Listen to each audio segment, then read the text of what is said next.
पहले सीएम आवास पर कुशवाहा समाज के नेताओं की बैठक।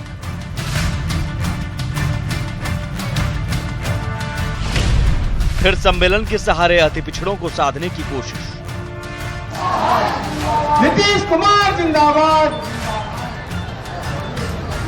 आप सबका अभिनंदन करना चाहता हूं। आप सब इस अति पिछड़ा सम्मेलन में इतनी बड़ी संख्या। अब मुस्लिमों को मनाने में जुटे नीतीश के चाणक्य।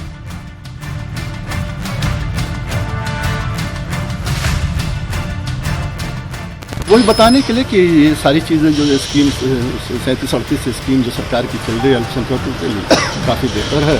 हम लोगों को तो ये लगता है कि 100 से अगर कुछ % ज़्यादा होता उससे ज़्यादा की उम्मीद हम लोग लेकर के जा रहे हैं। ये अल्पसंख्यक के मामले में जो भी काम है हमको लगता है उनसे मिलने के बाद खुसूसन नीतीश कुमार के हुकूमत में सब पूरा होने का चांस है। बीजेपी के साथ से मिलेगा मुस्लिम वोटरों का हाथ।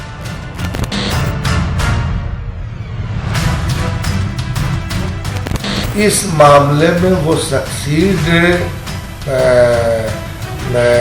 एनडीए को टर्न करा देने के लिए नहीं हो सकती। आरजेडी के एमवाई समीकरण में सेंध लगाएंगे पीके। ये सब लोग जानते हैं, दलित, महादलित, पिछड़ा, अति पिछड़ा, सब जानते हैं कि इन्होंने महागठबंधन के जो वोट मिले थे, जो जनादेश मिला था, उसका अपमान किया है नीतीश कुमार ने और बीजेपी के गोद में जाकर बैठने का काम किया है। इसलिए जनता इन पर भरोसा नहीं करती है, न भरोसा करेगी। जात जमात के सहारे जेडीयू जीतेगा सियासी जंग।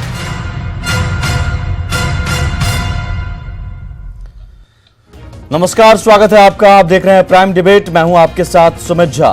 जिस विकास के मुद्दे की चर्चा हमेशा होती रहती है, वही चर्चा चुनाव से ठीक पहले जात जमात और मजहब के इर्द गिर्द सिमटने लगती है। अपने अपने सियासी चश्मे से नेता जनता को जाति जमात और मजहब के फ्रेम में समेटकर वोट के रूप में देखने लगते हैं और फिर शुरू हो जाता है सियासी नफा नुकसान का आकलन। विकास और सुशासन को अपना एजेंडा बताने वाला जेडीयू भी इससे अलग नजर नहीं आ रहा। कभी कुशवाहा समाज के नेताओं की बैठक, कभी दलित महादलित सम्मेलन, कभी अति पिछड़ा सम्मेलन, तो कभी मुस्लिमों को अब अपने पाले में लाने की कोशिश। सवाल है कि क्या बीजेपी के साथ रहने पर भी मुस्लिमों का नीतीश से मोहभंग की आशंका जेडीयू को सता रहा है? वैसे जोकीहाट और अररिया उपचुनाव के नतीजे इस बात के कुछ हद तक संकेत देते हैं। तो क्या नीतीश के चाणक्य माने जाने वाले प्रशांत किशोर मुस्लिमों को मना पाएंगे और क्या बीजेपी के साथ रहने पर भी 17% मुस्लिमों का भरोसा हासिल कर पाएंगे? आज प्राइम डिबेट में यही सवाल और आज जो खास मेहमान मौजूद हैं, सबसे पहले आपका उनसे परिचय करवा दें। अजय आलोक हैं जेडीयू प्रवक्ता, अजफर शम्सी हैं बीजेपी प्रवक्ता, विजय प्रकाश हैं आरजेडी के नेता और पूर्व मंत्री, दानिश रिजवान हैं हम पार्टी की ओर से प्रवक्ता। स्वागत है आप सभी मेहमानों का। अजय आलोक जी, बीजेपी के साथ जब से आए हैं तब से जोकीहाट और अररिया उपचुनाव के नतीजों के बाद क्या एक डर है, क्या एक आशंका है कि जो मुस्लिम वोटर थे नीतीश कुमार के साथ वो कहीं छिटक रहे हैं, इसलिए ये एक नई कवायद?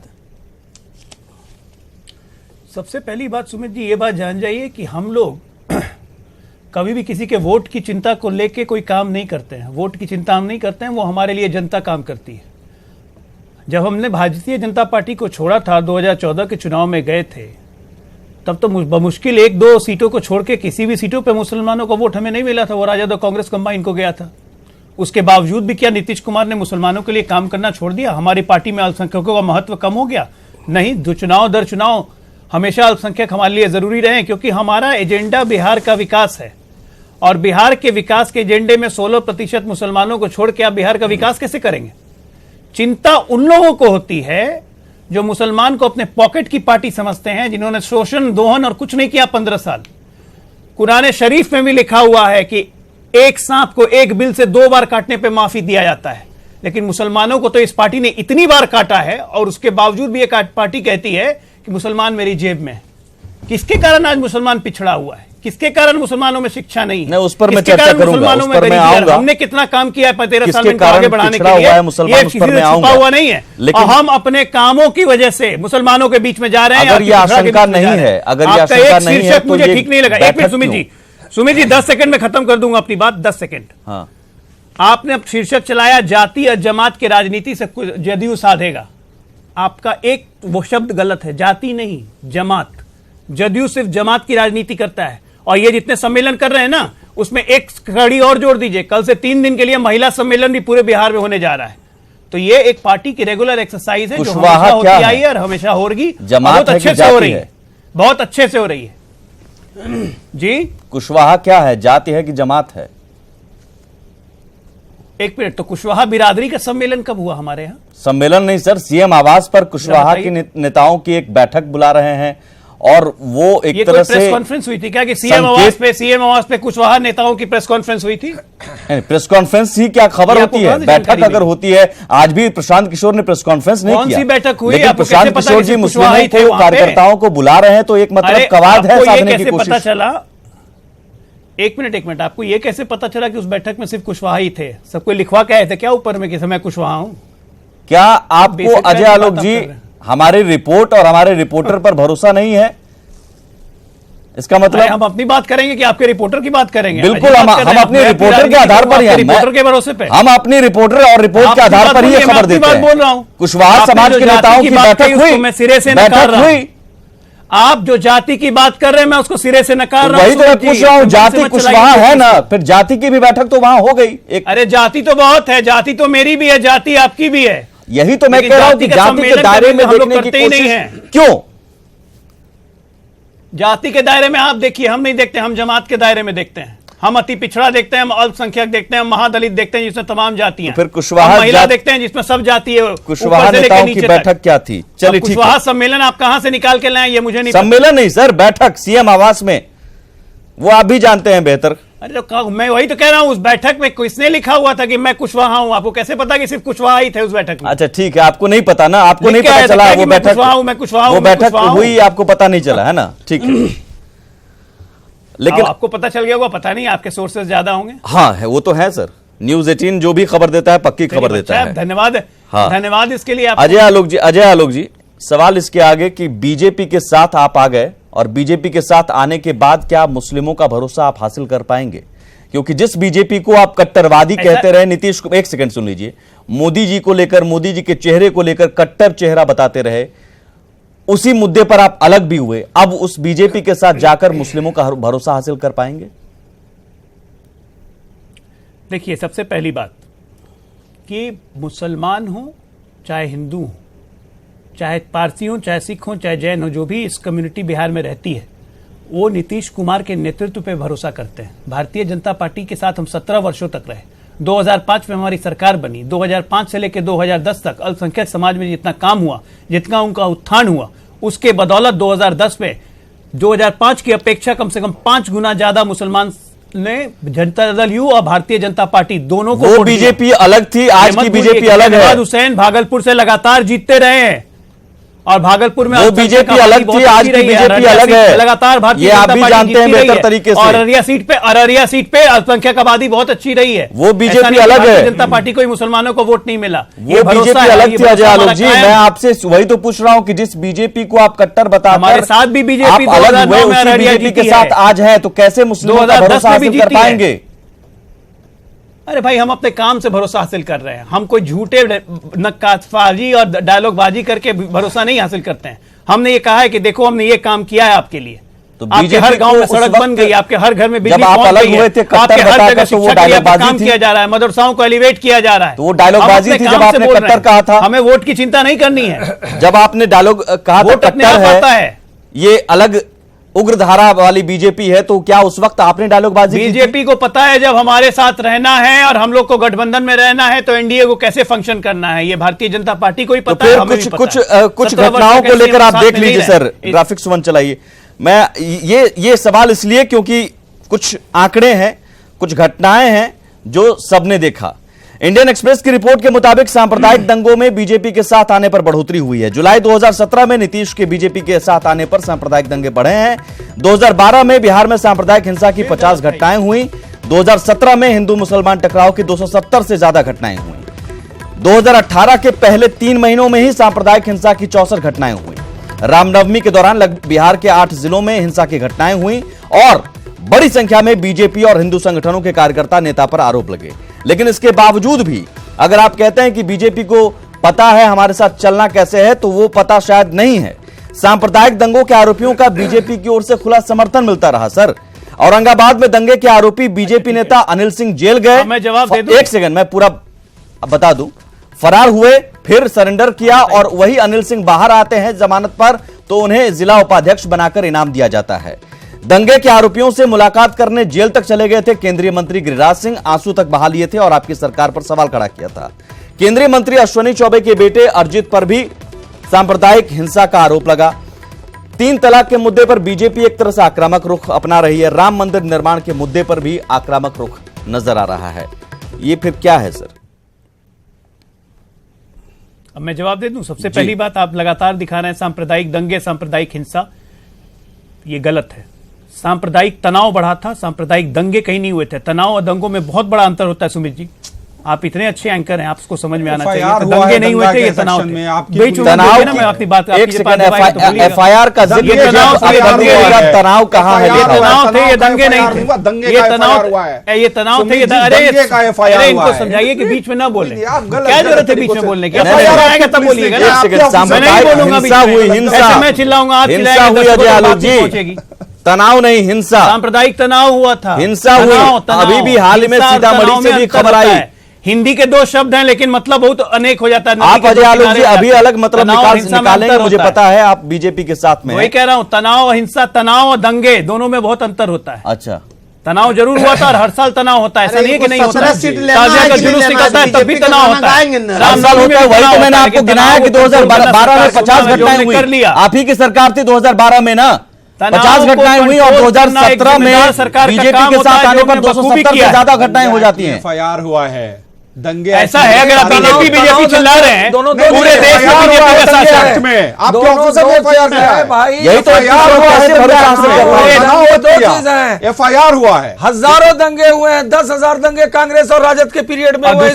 दूसरी बात, अगर आप देखेंगे तो आजादी के बाद से इस मुल्क के अंदर जितने दंगे हुए हैं वो कांग्रेस और राजद की हुकूमत में हुए हैं। इसीलिए ये कहना कि तनाव और दंगे एक चीज है, बिल्कुल सरासर गलत है, झूठ का पुलिंदा है। जो दंगे हुए हैं, इस दंगे की अजफर शमशी जी दूसरा रूप है कांग्रेस पार्टी और राजद। अजफर शमशी जी, अनिल सिंह जो आपके नेता हैं वो क्यों गिरफ्तार किए गए? बड़े विद्वान हैं। मैं आता हूं एक सेकंड, दानिश जी, क्यों गिरफ्तार किए गए थे? अनिल सिंह, अरिजीत शाश्वत क्यों गिरफ्तार किए गए थे? अजफर शमशी जी, आप तक देखिए, सवाल ये पैदा होता है कि अगर कोई आरोप लगता है और गिरफ्तारी होती है, इसका मतलब ये नहीं है कि वो कल्प्रिट है। कानून अपना काम कर रहा है, एनडीए की हुकूमत है। अच्छा। देश के अंदर और राज्य के अंदर एनडीए की हुकूमत है। अच्छा। सबके साथ बराबरी का है, चाहे वो मंत्री हो या कानून यही काम करता है कि केंद्रीय मंत्री अश्विनी चौबे कहते हैं एफआईआर, वैसे एफआईआर को फाड़ देना चाहिए, एफआईआर को फाड़ देना चाहिए। गठित तो नहीं हुआ, वैसे एफआईआर को फाड़ देना चाहिए, पहले ही फाड़ने की बात हो जाती है, यही तो आशंका गहरा जाती है। और कानून जब अपना काम कर रहा है तो कोई भी लोग हैं उनकी गिरफ्तारी होती है, लेकिन उन पर कोई आरोप गठित तो नहीं हो गया, वो कल्प्रिट तो नहीं हो गए, वो क्या उन पर सजा तो नहीं तय हो गई? जिस प्रकार के राजद के मुखिया के पास सजा याफ्ता हैं, ऐसी बात तो नहीं हुई है। शमशी जी, यहाँ बात दूसरी हो रही है। मैं आपसे सीधा पूछ रहा हूँ, अरिजीत शाश्वत, एक सेकंड, क्या आरोप है? आरोप क्या है बताइए ना। दंगा के तनाव को और दंगे को दो बात कर रहे हैं। अजफर शमशी जी, आरोप क्या है? होना दूसरी, आप बताइए ना, आरोप क्या है? क्या है? फूल बांटने का आरोप है क्या? मतलब ये नहीं है एफआईआर, फूल बांटने का आरोप है क्या? एफआईआर होने का मतलब एफआईआर होना दूसरी चीज है, एफआईआर होना दूसरी चीज है, और अपराध घटित होना दूसरी चीज है। इसलिए दोनों को नहीं बोल सकते हैं आप दोनों को। हो गया, एक सेकेंड अजफर शमशी जी, देखिए एफआईआर किसी पर भी हो सकता है, ये तो अच्छी बात है कि कानून अपना काम कर रहा है, लेकिन एफआईआर होने का मतलब ये नहीं है कि वो गुनहगार है। एफआईआर होने का मतलब ये नहीं है कि गुनहगार है। ठीक है, हो गया। विजय प्रकाश जी, व्याख्या मत विजय प्रकाश जी, 2-3 चीजें। हाँ बोलिए। आपको इस बात का डर सता रहा है कि MY समीकरण जो आपका था, अब वो उसमें कहीं सेंध लगाने की कोशिश हो रही है, इसीलिए आप बार बार बीजेपी का डर दिखा रहे हैं? जो मैंने सवाल किया वही सवाल आप उठा रहे हैं बार बार कि बीजेपी के साथ चले गए हैं नीतीश जी, बीजेपी के गोद में चले गए हैं नीतीश जी, इस तरह के शब्द का इस्तेमाल करके आप मुस्लिमों को डरा रहे हैं। देखिए, सबसे पहले आपने एनडीए के दोनों घटक दलों से पूछने का काम किया। उससे पहले मैं पैगंबर साहब के जन्मदिन पर सभी को हम शुभकामना देना चाहता हूं, जो कि इन लोगों को यह भी याद आज के दिन नहीं रहा। खाली शुभकामनाएं एक दीजिए, मिनट, आप काम कुछ नहीं हो रहा है। रुक जाइए, यही रुक होता जाइए, रहा। इस मुल्क में यही रुक होता रहा। जाइए, हम कैसे रुक जाएंगे? जाइए। अरे मुबारकबाद दे रहे हैं, काम क्या किया? इसलिए काम क्या किया? आप रुक एक जाइए। प्राइवेट एंड कंपनी पार्टी है, उसके बाद आरजेडी एक प्राइवेट आज कंपनी पार्टी है। मुसलमान अजफर शमसी जी बोलने दीजिए, काम क्या किया उस पर भी मैं आता हूं सर, बारी बारी से हर पहलू पर चर्चा होगी। ये कौन विषय है भाई? एक सेकंड, आपने काम क्या किया?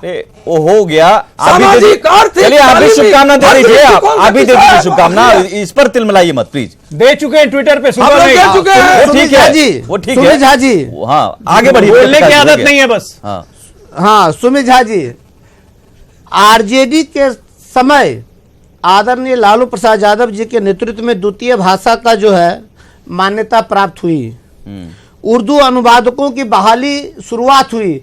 जेडीयू बता दे कि कितने अनुवादक को आज तक प्रखंड लेवल पर हम बहाल करने का काम किए हैं, कितने तालीमी मरकज में बेरोजगार नौजवानों को जो हत्या करने का काम किया गया है, 2600, जिसकी नौकरी जो है 45,000 खत्म मिल किया रहा गया है। तालीमी मरकज की पिछले बात सरकार करते हैं। के मदरसों लोगों का ने जो है आधुनिकीकरण, खत्म करने का काम किया। मेरे यहाँ ये तो जम्मू सरवाहा में विद्यालय में दिए थे, तालीमी मरकज को। वेतन बढ़ा लिया मेरे यहाँ मुख्यमंत्री ने। जम्मू में 474 उर्दू लोगों को सेकंड जो हटाया गया, आरजेडी के पीरियड में नहीं हुआ है, हटाया गया। माननीय जगन्नाथ मिश्रा ने उर्दू को सेकंड लैंग्वेज किया था। अल्पसंख्यक पहले छात्रावास सही जो है कर लीजिए, मुंबई में बनाया पहले गया, सही कर लीजिए। पूरे बिहार में बनाया उर्दू गया, का सेकंड लेकिन लैंग्वेज इन लोगों आरजेडी के को पीरियड में नहीं जेडीयू हुआ। सोच रहा है कि किस तरीके से हम जो है अल्पसंख्यक का वोट में एक ज्ञानवर्धन कीजिए। मोहन भागवत की बात करते हैं। एक सेकंड अजफर शमसी जी, अजफर शमसी जी प्लीज, अजफर शमसी जी, मुझे लगता है कि यहाँ तर्कों की बात हो रही है तो तर्कपूर्ण बात होनी चाहिए। विजय प्रकाश जी, विजय प्रकाश जी और अजय आलोक को 2 विंडो में रखा जाए। अजय आलोक जी, मैं चाहूंगा कि जो 2 सवाल उन्होंने किया है, जो बहाली उर्दू अनुवादकों की है ना, उसका जवाब दे दीजिए। झूठ बोल रहे ऐसे हैं। लोगों हो गया। को अजफर शमसी जी, ओहो अजफर शमसी जी प्लीज, लोगों से कोई उर्दू सेकंड लैंग्वेज तैयारी नहीं हो सकता है। शमसी साहब जवाब देने दीजिए ना अजय आलोक जी को। सेकंड लैंग्वेज उर्दू को नहीं किया है। अजय आलोक जी को जवाब दे देने दीजिए। शमशी साहब कितना भी चिल्लाइएगा, भाजपा मुसलमानों को कुछ अरे नहीं छोड़िए, देगी। चिंता मत कौन कीजिए, अरे चिल्लाएगा? चिल्ला लीजिए, वो तो वक्त चिंता बता मत रहा कीजिए, है। कुछ नहीं देती है। हुकूमत केंद्र में राजस्थान कांग्रेस- की, छत्तीसगढ़ किसकी है की, ये आपको मालूम है? मध्य प्रदेश की स्थिति अरे देखिए। इलाहाबाद का नाम चेंज किया जा रहा है, चिल्लाइएगा आप, मुगलसराय का नाम चेंज किया जा रहा है, हुकूमत एनडीए की है। आप बख्तियारपुर का नाम चेंज किया जा रहा है। इसकी चर्चा क्यों नहीं करते हैं? कुछ नहीं मिला। अजफर शमसी जी, अजफर शमसी जी, मुझे लगता है कि आपको अपनी बात रखने में शायद दिलचस्पी नहीं है, इसलिए बार बार दूसरे की बात में टोका टोकी करते हैं। मैं आपसे सवाल पूछूंगा, आप जवाब नहीं दे पाएंगे। मैं आपसे सवाल पूछूंगा, आप जवाब नहीं दे पाएंगे। शमसी जी, शमसी जी, शमसी जी, अरे भाई बम्बई शमसी साहब, अगर प्लीज, नहीं क्यों हुआ? शमसी साहब प्लीज, कौन सी बात आप ओहो, बोल रहे हैं? ये शमसी फैसले साहब किए यहाँ हैं। डिबेट में बैठे हुए हैं। चर्चा कीजिए। ये बताइए भारतीय जनता कि पार्टी के बम्बई साथ हुआ। जब से गलबैया की है। अजफर शमसी जी, मुझे लगता है कि आपको अपनी बात रखने में कोई दिलचस्पी नहीं है, सिर्फ दूसरे की बात में टोका टोकी करने का है। चेन्नई किसने ये किया? वक्त जाया हो रहा है, वक्त जाया हो रहा है, ये बताइए, वक्त ये जाया हो रहा जवाब है। दीजिए। एक सेकंड सुमित भाई, प्लीज, अजफर शमसी जी, सुमित भाई, एक सेकंड सुमित सर, भाई। अजफर शमसी जी, आपसे प्लीज गुजारिश करता हूं, बीच में टोका टोकी मत कीजिए प्लीज। सुमित भाई, सर मेरे पास वक्त बहुत कम होता है, जाया होता है वक्त, किसी की भी बात नहीं आ पाती है दर्शकों तक, नहीं पहुंच पाती है। टोकी तो पहले ये लोग प्लीज करने प्लीज लगे। सर, प्लीज सर, आप समझदार हैं। मैं चाहता हूं अजय आलोक जी जवाब दे दें जो विजय प्रकाश ने पूछा है, उन्होंने उर्दू अनुवादकों को लेकर और उनकी बहाली को लेकर। अजय आलोक जी, ऐसा है कि शुरू करते हैं उर्दू अनुवादकों से। लालू जी ने कहते हैं कि उर्दू अनुवादकों की इन्होंने बहाली की। अगर इन्होंने 100 उर्दू अनुवादकों की बहाली की है तो इसी नीतीश कुमार की सरकार में उसी उर्दू अनुवादकों की संख्या आज 30,000 पहुंच चुकी है। ये कहते हैं तालीम मरकज। तालीमी मरकज का आधुनिकीकरण तो इन्होंने किया नहीं कि सबको चरवाहा विद्यालय उठाकर भेज दिया, मात्र 2600 रुपए देते थे। आज हम उनको कॉम्पनसेशन में 30,000 से 45,000 रुपए तक में हर महीने देते हैं। क्या बात आप करते हैं साहब? मुसलमान मदरसों का आधुनिकीकरण, आज मदरसों में कंप्यूटर सीख रहे हैं बच्चे। किसने किया? आपने किया? आपने सोचा था? आप चरवाहा विद्यालय भेज देते थे। क्यों जो है ढोल आज बजाने 8वीं का पास काम करने पे करते हैं? 8वीं जुमलाबाजी छोड़ दीजिए। 5,000 अजय आलोक भारतीय जनता पार्टी के पास साथ करने में जुमलाबाजी छोड़ दीजिए। क्या बात कर रहे हैं? बात बोलना छोड़ दीजिए। कितना शैक्षणिक और कितना आर्थिक देखिए, सुधार आया सुन मुसलमानों की दृष्टि में, आम ये तो तौर इनको पे- कभी दिखेगा अरे सुन नहीं, लीजिए ना, क्योंकि अजय जी, इनके लिए अरे मुसलमान एक सुनिए, वोट बैंक का सुन पैकेट लीजिए, था। सुन भारतीय लीजिए। जनता पार्टी का अरे वोट सुन लीजिए ना, जड़ दिखाओ, दानिश घुस रिजवान। जाओ। वोट बैंक आज भी है, आज भी है। आप आज भी है। आप भरम में हैं। हो गया, आप भरम में हैं। ध्वस्त अब ये लोग हो मुसलमान चुके से हैं। कोई चिंता नहीं सुन है, लीजिए ना, मुसलमान सुन से लीजिए, कोई सुन चिंता नहीं है। अरे शमशी साहब, सुनिए ना, जवाब तो सुन प्राइवेट लीजिए। एंड कंपनी अरे है, जवाब लालू तो सुन यादव की लीजिए ना। पार्टी। अरे जवाब तो सुन इन लीजिए लोग ना। का कोई अरे तो एजेंडा पीछे नहीं बोलेंगे, है, बोलेंगे नहीं। इन लोग का केवल कोई आपका एजेंडा जवाब नहीं है। सुनेंगे। सुन लीजिए। भारत का बीच में क्यों विकास, सुन लीजिए ना। भारत का हित और भारत का विकास, बिहार का देखिए। विकास इनका एजेंडा नहीं है। इनका अरे सुन एजेंडा लीजिए, जानते बड़ा क्या अच्छा है? आपने नीतीश का नाश, जिस टॉपिक को मोदी का उठाया, नाश। इनका एजेंडा वो दो बिहार का टॉपिक विकास शुरू और हुआ। भारत ठीक का है, विकास नहीं दानिश है। रिजवान। नीतीश का नाश और दानिश मोदी का रिजवान, हाँ, नाश, ठीक है। दोनों से किसी से पूछ लीजिए। हो गया दानिश रिजवान। एक मिनट विजय प्रकाश, देखिए ये जो प्रशांत किशोर जी मीटिंग कर रहे थे मुसलमानों के साथ में, एक तो बड़ा आश्चर्य लगता है कि अब मुसलमानों का नेतृत्व प्रशांत किशोर जी कर रहे हैं, उनकी बैठक कर रहे हैं। आपकी सोच पे और बड़ा हंसी आती आश्चर्य है। होता है कि एक तरफ मुख्यमंत्री के कहने पे प्रशांत किशोर जी मुसलमानों के साथ में मीटिंग कर रहे थे, और दूसरी तरफ इनके एक जिलाधिकारी एक मुस्लिम डॉक्टर को अपने सिक्योरिटी गार्ड से बंधवाकर पिटवा रहे थे। यह इनका चाल चरित्र और चेहरा है। देखिए बड़ी गंभीर बात है। आज इन्होंने जिक्र किया तालीमी मरकज का, इन्होंने जिक्र किया मुस्लिम अनुवादकों का। देखिए वेतन बढ़ाया, अच्छा किया, मुख्यमंत्री जी ने अपना भी तो वेतन बढ़ाया है। अच्छा? महंगाई के साथ साथ वेतन बढ़ता अच्छा? है। अच्छा, आप उस जरा टाइम मान विधायकों का एक वेतन मिनट, क्या हुआ करता था?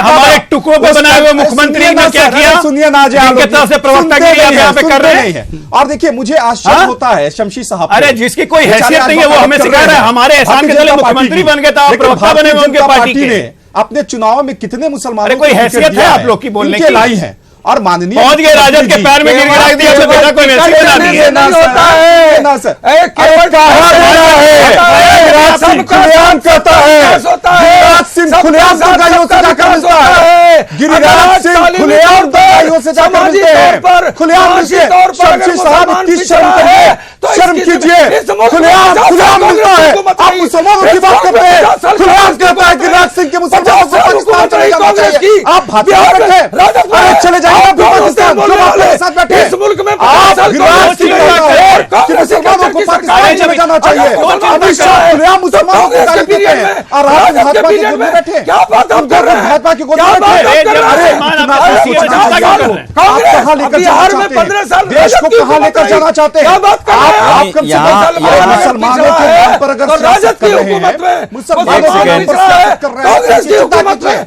50 देश साल के तक इतिहास में हुकूमत बिहार किसकी अकेला थी? राज्य है। अब जवाब अल्पसंख्यक कल्याण ये का लाभ शोर नहीं होगा। सुनकर ना आप अल्पसंख्यक लोगों का कल्याण ये का शोर जब सुनकर आप ऐसा लग रहा है कि दीजिए। मुसलमानों के आप सबसे इस बड़े मुल्क में हितैषी 50 आप लोग हैं साल की हुकूमत और सभी पार्टियां हैं, है ना? बिहार में 15 तो साल क्या की हुआ है हुकूमत थी। अब तक मुसलमानों के हित के नाम पर? मैं जरा दर्शकों को बता देता हूं यहां पर, आप लोग प्लीज शांत होकर सुन लीजिए सर, सुन लीजिए। ग्राफिक्स 6 चलाइएगा, अरे 15 साल क्योंकि दर्शकों तक सच जो है वो मैं चलाना चाहता हूं, दिखाना चाहता हूं। सभी हितैषी हैं और शोर कर रहे हैं कि हम हैं मुसलमानों के हितैषी, लेकिन देखिए साहब, एक सीधा सवाल है कि अब तक क्यों नहीं मुसलमानों को आरक्षण देने की पहल हुई? 2007 में रंगनाथ मिश्रा आयोग ने अल्पसंख्यकों को आरक्षण की सिफारिश की थी, 15% आरक्षण अल्पसंख्यकों को और मुसलमानों को अकेले 10% आरक्षण की सिफारिश। 2007 से 2018 तक रंगनाथ मिश्रा आयोग की रिपोर्ट पर पहल नहीं हुई। यूपीए सरकार भी रही, एनडीए सरकार भी अब जाने वाली है, फिर चुनाव आने वाला है। और यूपी चुनाव के वक्त जरूर दिसंबर 2011 में आनंद फानन में ओबीसी कोटा में 4.5% आरक्षण देने का फैसला किया गया, लेकिन वो सुप्रीम कोर्ट ने फिर रोक लगा दिया। आंध्र प्रदेश हाईकोर्ट ने भी उस पर रोक लगाई। 2005 में इसी तरह गठित सच्चर रिपोर्ट पर भी कोई पहल नहीं हुई ठोस। 2006 में ही लोकसभा में यह रिपोर्ट पेश की गई थी। भारतीय मुसलमानों की स्थिति अनुसूचित जाति जनजाति से भी खराब बताई गई थी। अब बिहार में स्थिति क्या है यह भी समझ लीजिए। अल्पसंख्यकों को लेकर ग्राफिक्स 4 चलाइए। 2004 में बिहार अल्पसंख्यक आयोग ने सर्वेक्षण कराया था। यह पुराना सर्वेक्षण ही मुझे मिल पाया है, हाल में कोई सर्वेक्षण मुझे नहीं मिला। हो सकता है करवा दिया गया हो, लेकिन 2004 में जो सर्वेक्षण मिला है मुझे, उसके मुताबिक करीब आधे मुसलमान गरीबी रेखा से नीचे हैं। एक आंकड़े के मुताबिक गांव में रहने वाले करीब 28% मुसलमान भूमिहीन मजदूर हैं। मुसलमानों पर centre for health and resource management की रिपोर्ट भी आई है, जो तत्कालीन अल्पसंख्यक कल्याण मंत्री अब्दुल गफूर ने जारी की थी 2016 में। रिपोर्ट के मुताबिक बिहार में मुसलमानों को बेहतर स्वास्थ्य सुविधाएं नहीं मिलती हैं। सिर्फ 42% मुसलमान सरकारी अस्पतालों में जाते हैं। सिर्फ 47% गर्भवती मुस्लिम महिलाओं को आंगनबाड़ी केंद्र से राशन मिलता है। 84% गर्भवती मुस्लिम महिलाओं को अस्पताल जाने के लिए एम्बुलेंस नहीं मिलती। ये स्थिति है। अब आप लोग शोर कर लीजिए सर, और आप लोग अपने अपने दावे कर लीजिए, कौन मुसलमानों का सबसे बड़ा हितैषी है? ये सारे डाटे तो आप 2004 का दे रहे हैं। 2004 में किसकी हुकूमत थी? अरे केंद्र में आप बैठे थे। केंद्र के आयोग की बात हो रही है। आरक्षण देने की पहल आप भी कर सकते थे ना। देख लीजिए कितने मुसलमानों आयोग की रिपोर्ट करना, आपने कुछ किया नहीं, वही कह रहा हूं मैं। यूपीए कुछ किया, मुसलमानों के लिए काम किया है। योगी खुलेआम चुनौती देता है, योगी खुलेआम चुनौती देता है उत्तर प्रदेश में। गिरिराज सिंह मुसलमानों के कत्लेआम करने वालों को जाकर जेल में मिलते हैं। कांग्रेस की क्या कर रहे हैं भाजपा में? अरे आने वाली नस्लें पूछेंगी आपसे कि एक शमशी साहब हुआ करते थे, भाजपा के गोद में बैठे थे और मुसलमानों को गाली दिलवाते थे। आने वाले वक्त में मुसलमान पूछेंगे आपसे, बच्चे पूछेंगे आपसे कि आप भाजपा के गोद में बैठे थे, मुसलमानों का कत्लेआम हो रहा था, मुसलमानों को मॉब लिंचिंग के नाम पर मारा जा रहा था। आपसे लोग पूछेंगे, आपसे पूछेंगे शमशी साहब, आपसे पूछेंगे। अरे मुल्क तो आपने, मुल्क की स्थिति क्या करके रखी है? आपने देश देख रहा है, पूरी दुनिया देख रही है मुल्क की स्थिति क्या करके रखा है। आप चुन कर मुसलमानों को टारगेट कर रहे हैं। और शमशी साहब इस तरह की बातों से मुसलमानों को पता है, मुसलमानों को पता है। शोर अगर करने से ये हो जाता कि खुल के मध्य प्रदेश में कहा गया कि मुसलमान जनता के सबसे बड़े हितैषी हम ही हैं, हम थोड़े ये तो सभी शोर कर रहे हैं सर, और सभी हितैषी ही हैं, इसका मतलब सभी पार्टियां। लेकिन फिर भी एक सवाल मैंने किया, चलिए बाकी छोड़ दीजिए, आरक्षण तक की पहल नहीं हो पाई, उसके लिए कौन जिम्मेदार है? मुसलमानों को क्या होगी? उसके लिए कौन जिम्मेदार है? जब आपकी नहीं है तो मुसलमानों को लेकर घोषणाएं हुई, लेकिन घोषणाओं पर कितना अमल हुआ उसी को लेकर भी सवाल है। चाहे आरजेडी के शासनकाल में हो, केंद्र में यूपीए के शासनकाल में हो, या फिलहाल एनडीए के शासनकाल में हो, स्थिति तो यही है सर। बहुत शुक्रिया आप सभी का, बहुत शुक्रिया प्राइम डिबेट में शामिल होने के लिए। आप देख रहे थे प्राइम डिबेट। नमस्कार।